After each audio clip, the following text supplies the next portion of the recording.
Halo teman-teman, baik lagi nih sama Adam nih. Adam lagi mancing nih. Kok begini? Elah. Ya, nggak jadi mancing, pancingnya nggak bener. Tapi teman-teman, sekarang Adam ada di Pelabuhan Badas, Sumbawa gitu kan. Nah, pemandangannya enak ya teman-teman, laut gitu. Tapi teman-teman tahu nggak sebenarnya banyak loh info-info yang tentang kapal, pelabuhan atau dermaga yang sebenarnya kita itu belum tahu loh. Kayaknya seru deh kita yang nyari. Yuk kita jalan-jalan. Iya. Yeah.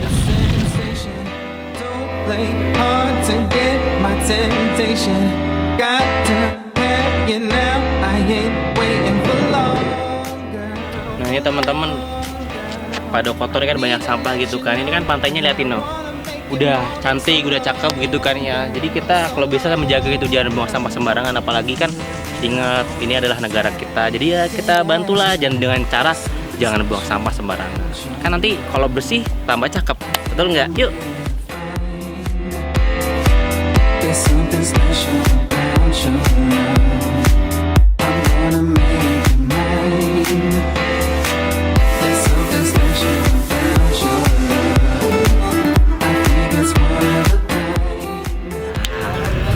Nah teman-teman, itu ada kegiatan muat barang. Tapi itu muat barang apa ya? Anaknya kita deketin. Yuk kita deketin.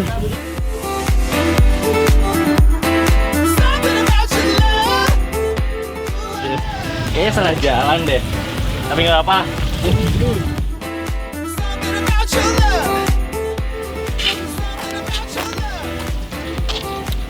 Wah teman-teman, ini kapalnya gede-gede banget ya. Nah, liatin loh.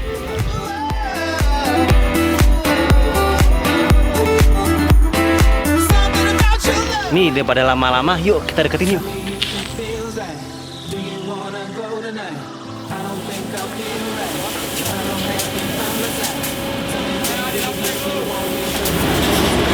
Wah, nih, banyak nih.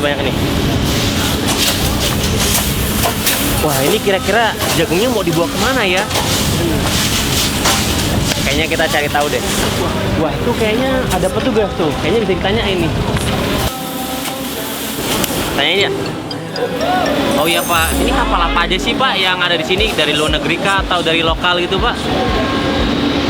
Kalau kapal ada yang dari dalam negeri, jadi membawa hasil bumi, artinya jagung ini dibawa ke Surabaya, dibawa ke Jakarta, bahkan ada sampai ke Sumatera ya Mas ya. Sumatera juga tuh, Pak. Ya.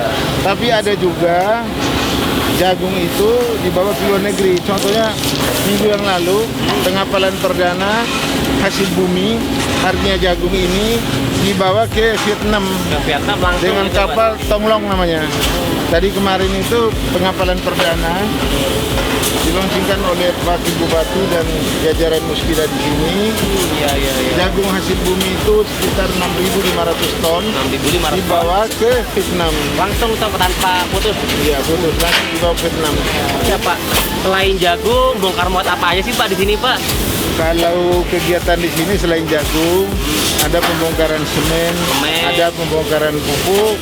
Jadi yang menjadi tekad saya, kita jadikan Pelabuhan Sumbawa ini merupakan pintu roda pembangunan, roda perekonomian dan dinamika pembangunan di Sumbawa dan sekitarnya. Oh gitu. Nah itu harapan kita. Kalau dari bongkar muat, bukan muat, untuk penumpang manusia gitu Pak, ada di sini juga Pak? Ada tapi kurang. Oh ada, tapi bukan kelas utama ya? Kapal perintis. Oh kapal Ada kapal perintis yang masuk tapi tidak terlalu signifikan kalau penumpang dikit.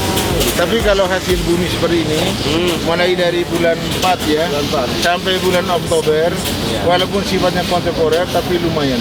Oh Ya perkiraan sekitar 300.000 ton. 300.000 ton itu untuk bahan-bahan Satu musim.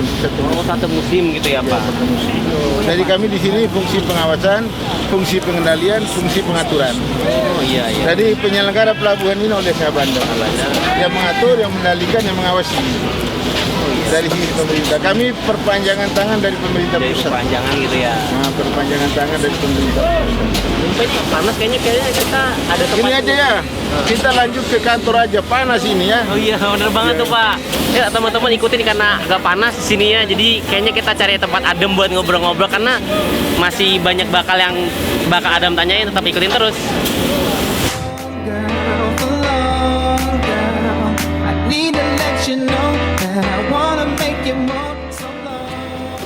Permisi Pak.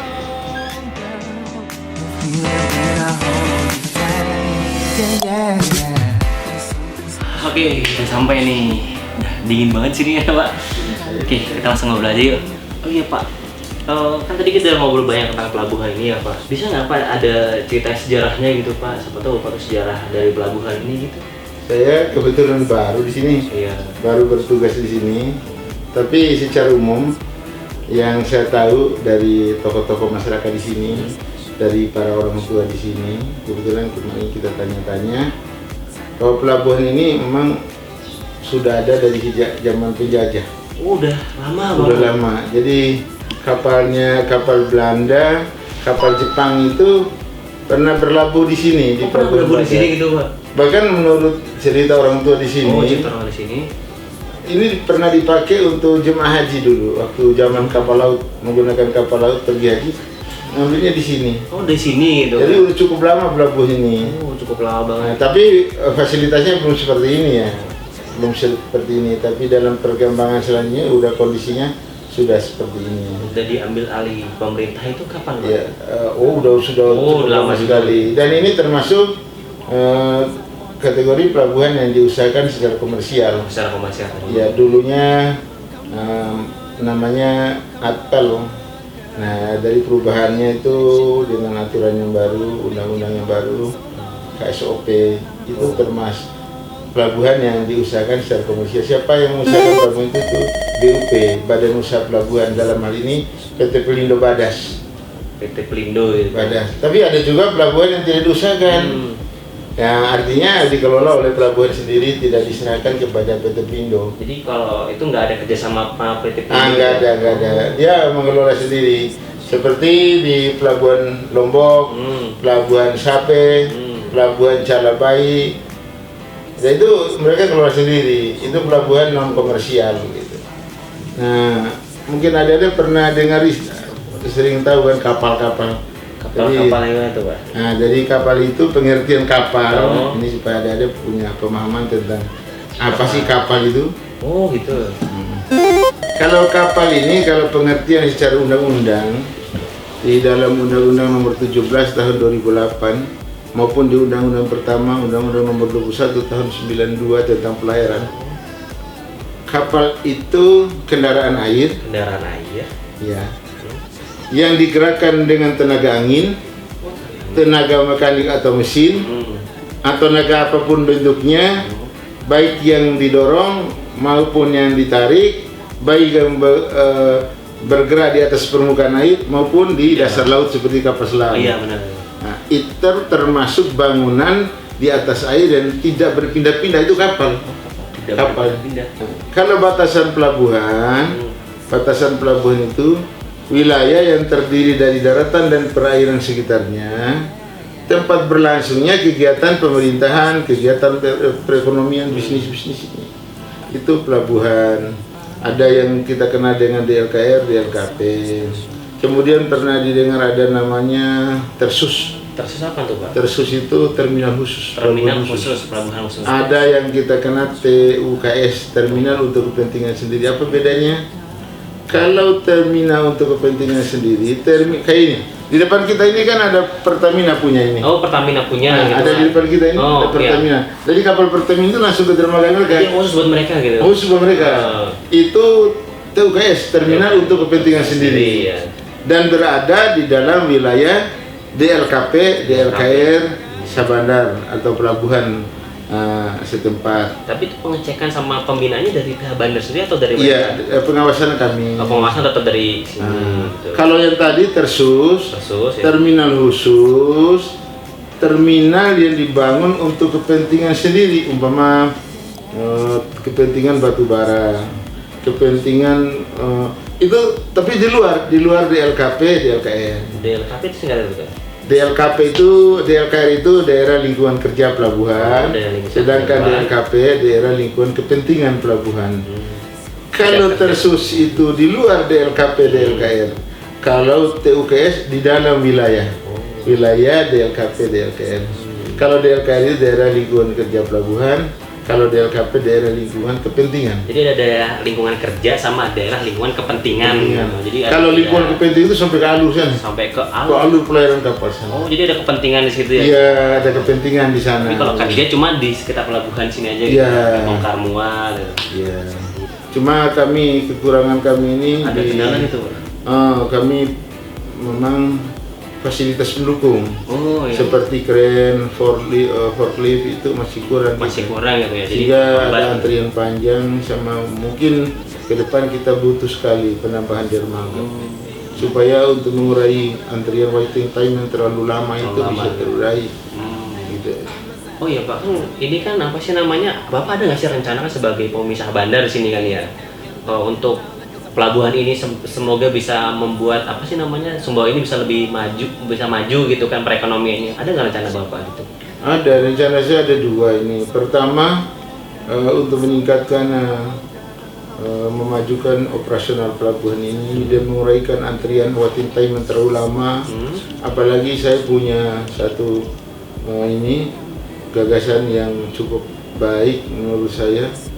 Bagaimana Badas ini betul-betul dijadikan pintu gerbang pembangunan kota Sumbawa ini. Roda perekonomian di Sumbawa ini bertumpu dari sini. Kalau kita dari bandara, berapa sih kemampuan pesawat mengangkut kargo? Ya mungkin belasan ton. Tetapi kalau di pelabuhan kapal itu kan ribuan ton. Bisa diangkut dan dibawa. Iya, sampai 10.000 ton. 10.000 ton kan? Iya, itu berapa pesawat, berapa mobil yang ngangkut itu? Iya kan. Kayaknya lebih ekonomis juga ya dari sini. Iya. Uang betul, itu angkutan massal. Memang kegiatan transportasi di atmosfer bumi ini didominasi oleh kegiatan di laut, kegiatan transportasi laut. Kenapa? Negara kita memang negara maritim. Kita terdiri dari ribuan pulau.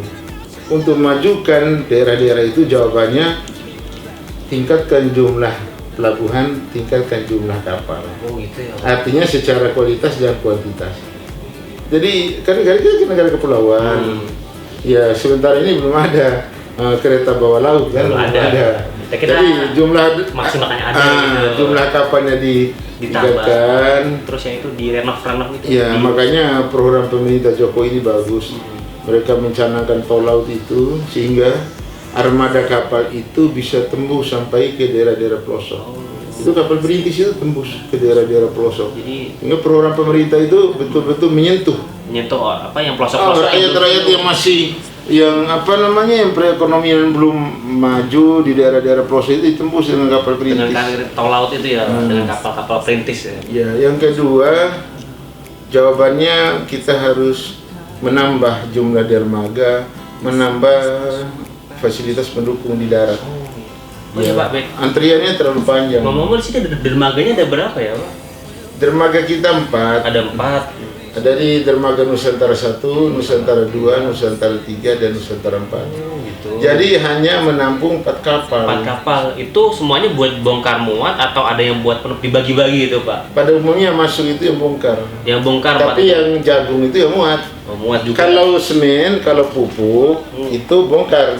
Tapi kalau jagung hasil bumi itu muat. Muat gitu kan. Jadi di kolam antrian kami itu ada antrian muat, ada antrian bongkar. Ada antrian muat, ada bongkar gitu. Nah, sekarang ini ada 9 kapal, di luar itu antrian muat. Antrian muat, jadi nunggu untuk dimuat. Nah, sedangkan 2 kapal lagi antrian bongkar. Dan bongkar. Kapal batu bara sama kapal semen itu yang antrian bongkar. Padat sekali ini. Antrian padatnya karena ini ya antrian bongkar muat itu kan. Iya, karena kapasitas dermaga kami hanya mampu menampung 4 kapal, kecuali ada rencana Perindo mau nambah dermaga dan menambah panjang dermaga sebelah utara itu sehingga kapal-kapal yang antrian panjang bisa terurai.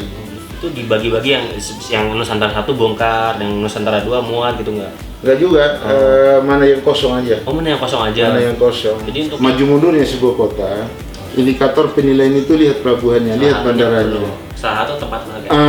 Kalau pelabuhannya rame, padat, bandara kota itu bisa dipastikan berkembang cepat. Dinamika pembangunannya berjalan. Tapi kalau pelabuhannya sepi, bandara kota itu statis, jalan di tempat. Oh, ya, karena nggak ada kegiatan keluar masuk barang, nggak ada kegiatan perekonomian dari luar daerah gitu ya Pak. Iya. Dan di sini saya ciptakan satu pelayanan yang tertib. Pelayanan tertib. Jadi antrian itu nggak kayak di pelabuhan lain. Kalau di pelabuhan kayak betul-betul mengikuti alur antrian yang disiplin. Jadi kalau dia datang hari ini tanggal 28, yang datang tanggal 29, yang datang tanggal 30, 31, dia antrian, nggak ada yang saling potong kompas, nggak ada. Jadi lancar gitu. Antrian, urutan antriannya betul-betul tertib. Karena kami setiap minggu itu tidak boleh tidak ada rapat P2T dari PBM. Dia kan ada pelayanan terpadu ya. Jadi di sini kita undang para PBM ke perusahaan bongkar muat, para agen JPT yang bergerak, yang pengusaha-pengusaha di lingkup otoritas pelabuhan kami undang untuk melakukan rapat bersama di belakang, sehingga beberapa hal yang kita putuskan dalam rapat. Sehingga tidak ada lagi kapal antrian motor kompas, ada surat sakti, nota sakti. Oh, jadi bisa nyalip gitu ya? Nggak ada. Jadi benar-benar tertib gitu ya? Nggak ada. Walaupun dia membawa sebongkah berlian, nggak ada. Tidak bisa kita urutkan. Harus tetap ya, sesuai jalur itu. Oh iya, Pak, ngomongin rapat tadi kayak kan sekarang masih Covid ya Pak. Jadi kegiatan di pelabuhan ini terhambat nggak sih Pak? Nah, kalau Covid ini panas itu, jangan karena COVID-19, kita jauh itu panas sekali itu. Karena yang saya dengar, kalau COVID-19 tidak kuat dengan panas. Tapi walaupun begitu, kami tetap menjaga jarak, tetap pakai masker, tetap mencuci tangan, tetap menggunakan disinfektan gitu, tetap stay safe gitu ya Pak? Iya, tetap semuanya. Kita tetap mengikuti protokol kesehatan walaupun begitu. Kapal Senopati menyapa Badas. Kami sambut dengan taburan melati. Kami terbiasa kerja sepenuh hati agar rakyat puas di hati. Mantap. Gitu. Bisa aja Bapak. Kayaknya cukup Pak, itu udah dapat ilmu banyak banget dari Bapak. Terima kasih banget ya. Oh ya Pak, terakhir ada mungkin Bapak bisa menyampaikan harapan-harapannya buat pelabuhan ini atau buat Sumbawa gitu Pak. Jadi untuk menjamin keamanan, ketertiban, kelancaran operasional pelabuhan, harus ada 3 elemen ini harus bekerja sama dengan baik. Harus kerjasama. Pertama, pihak regulator ya. Regulator itu pemerintah yang mengeluarkan regulasi, kebijakan, aturan. Harus komitmen dengan aturan itu. Taruhlah berapa hukuman karena menegakkan aturan, itu lebih terhormat daripada kita dipuji tapi melanggar aturan. Teman ingat ya, itu prinsip jadi, hidup. Tegakkan aturan, kamu diejek, itu lebih mulia daripada kamu dipuji tapi melanggar aturan. Itu.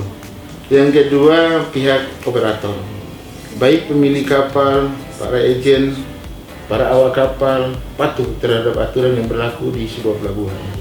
Dari regulator, operator. Yang ketiga, user. Siapa user? Masyarakat pengguna jasa. Berapa pengguna jasa ketika diterapkan aturan nggak usah ngeyel, ikuti aturan. Karena untuk kepentingan bersama. Kalau 3 elemen ini bisa bekerja sama dengan baik, saling menghormati, saling patuh sama, insya Allah pelabuhan itu akan berjalan aman, nyaman, operasional lancar. Artinya kepuasan semua pihak. Ya, dari regulator, dari kitanya juga, dari semua gitu. Jadi jangan kita salahkan masyarakat saja, jangan salahkan operator, jangan salahkan, semuanya bertanggung jawab terhadap kelancaran operasional sebuah pelabuhan untuk kepentingan bersama, untuk kelancaran bersama. Saya kira begitu deh. Ya, semoga adik-adik juga lebih sukses. Amin. Jaga kesehatan selama berada di lapangan. Ini COVID-19 ini tidak memilih orang. Iya, pasti bisa siapapun kena. Iya, terima kasih ya.